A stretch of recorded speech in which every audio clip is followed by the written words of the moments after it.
комиссияның құрамына қалалық мәслихат депутаттары, қорғау, денсаулық, әділет басқармалары, облыстық кәмелетке толмағандар бейімдеу орталығы, ардагерлер кеңесі, жұмыспен қамту орталығы, үкіметтік емес ұйымдар, ішкі саясат, білім бөлімі және халық қамқоршылық кеңесі ұйымының мүшелері енгізілген.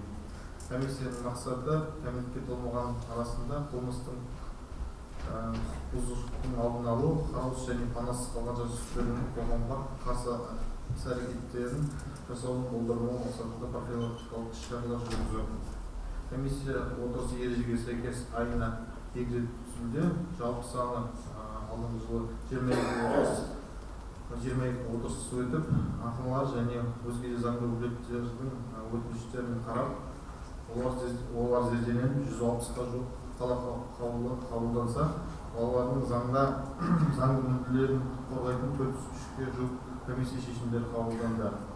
Оларға жеке тоқталатын болсақ, кешкі мектепке 294 бала жіберілді, балалар үйіне 4 бала, кәмелетке толмағандар бейімдеу орталығына 22 бала жіберілді, медициналық психолог көмекке жіберілген 3, сынақ күнімізден берілген жасөспірімдер 11.